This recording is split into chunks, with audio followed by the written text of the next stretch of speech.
آتی تھیں، جن پر حضرت سلیمان علیہ السلام کے ساتھ اہل ایمان انسان اور ان کے پیچھے اہل ایمان جنات بیٹھتے تھے۔ پھر پرندوں کو حکم ہوتا کہ وہ تخت پر سایہ کر لیں تاکہ آفتاب کی تپش سے تکلیف نہ ہو۔ ہوا اس عظیم الشان تخت کو اٹھا کر جہاں کا حکم ہوتا وہاں پہنچا دیتی۔ بعض روایات میں ہے کہ اس ہوائی سفر کے وقت پورے راستے حضرت سلیمان علیہ السلام سر جھکائے اللہ تبارک و تعالیٰ کے ذکر میں مشغول رہتے تھے۔ ناظرین، اللہ تعالیٰ نے جنات اور شیاطین کو بھی حضرت سلیمان علیہ السلام کے تابع اور فرما بردار بنا دیا تھا، جو نوکروں چاکروں کی طرح آپ کا ہر حکم بجا لاتے۔ وہ آپ علیہ السلام کے لیے سمندر کی تہہ سے قیمتی موتی ہیرے جواہرات نکال لاتے۔ حضرت سلیمان علیہ السلام کو بڑی اور خوبصورت عمارتیں بنانے کا شوق تھا، چنانچہ وہ آپ علیہ السلام کے حکم پر شاندار عمارتیں بناتے۔ اگر ان میں سے کوئی سرکشی کرتا تو حضرت سلیمان علیہ السلام اسے سزا دیتے اور زنجیروں میں جکڑ دیتے۔ قرآن کریم کی سورہ انبیاء میں ارشاد ہے، ہم نے بہت سے شیاطین بھی ان کے تابع کیے تھے جو ان کے فرمان سے غوطے لگاتے تھے اور اس کے سوا بھی بہت سے کام کرتے تھے، اور ان کے نگہبان ہم ہی تھے۔ ناظرین، جنات میں بھی دو طرح کے جنات تھے۔ ایک تو اہل ایمان تھے جو اپنے نبی کا ہر حکم مذہبی فریضہ سمجھ کر پورا کرتے، لیکن جو جن کافر تھے انہیں شیاطین کہا گیا۔ وہ اپنے کفر اور سرکشی کے باوجود حضرت سلیمان علیہ السلام کے تابع فرمان تو رہتے، لیکن ان سے نقصان کا بھی اندیشہ تھا، اس لیے اللہ تبارک و تعالیٰ نے حضرت سلیمان علیہ السلام کی ان سے حفاظت فرمائی۔ قرآن مجید کی سورہ سبا میں ارشاد باری تعالیٰ ہے، جو کوئی ان میں سے ہمارے حکم سے پھرے گا اس کو ہم آگ کا مزہ چکھائیں گے۔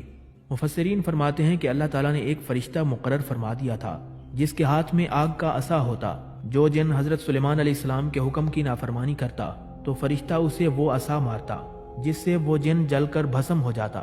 ناظرین، قرآن مجید کی سورہ سبا میں ارشاد باری تعالیٰ ہے، اور ہم نے ان کے لیے تانبے کا چشمہ بہا دیا۔ اللہ تعالیٰ کی جانب سے حضرت سلیمان علیہ السلام کو عطا کیے گئے معجزات میں سے ایک پگھلے ہوئے تانبے کے وہ چشمے ہیں جن میں جنات بڑی بڑی دیگیں، برتن اور بحری جہاز تیار کیا کرتے تھے۔ تورات اور جدید تاریخی تحقیقات سے پتہ چلتا ہے کہ حضرت سلیمان علیہ السلام نے بڑے پیمانے پر بحری تجارت کا سلسلہ شروع کیا تھا۔ ایک طرف ان کے تجارتی جہاز بحر احمر میں یمن اور دوسرے جنوبی اور مشرقی ممالک کی طرف جاتے، اور دوسری طرف بحر روم کی بندرگاہوں سے ان کا بیڑا مغربی ممالک کی طرف جایا کرتا تھا۔ ناظرین، حضرت داؤد علیہ السلام نے بیت المقدس کی بنیاد اس مقام پر رکھی تھی جہاں حضرت موسیٰ علیہ السلام کا خیمہ نصب کیا گیا تھا۔ اس عمارت کے پورا ہونے سے پہلے حضرت داؤد علیہ السلام کی وفات کا وقت آ گیا تو آپ علیہ السلام نے اپنے فرزند ارجمند حضرت سلیمان علیہ السلام کو اس کی تکمیل کی وصیت فرمائی۔ چنانچہ حضرت سلیمان علیہ السلام نے جنات کو اس عمارت کی تکمیل کا حکم دے دیا۔ جب آپ علیہ السلام کی وفات کا وقت قریب پہنچا تو آپ نے دعا کی کہ آپ علیہ السلام کی وفات جنات پر ظاہر نہ ہو، تاکہ جنات عمارت کی تکمیل تک مصروف عمل رہیں اور انہیں جو علم غیبی کا دعویٰ ہے وہ باطل ہو جائے۔ پھر آپ علیہ السلام محراب میں داخل ہوئے اور حسب عادت نماز کے لیے اپنے عصا کے ساتھ ٹیک لگا کر کھڑے ہو گئے۔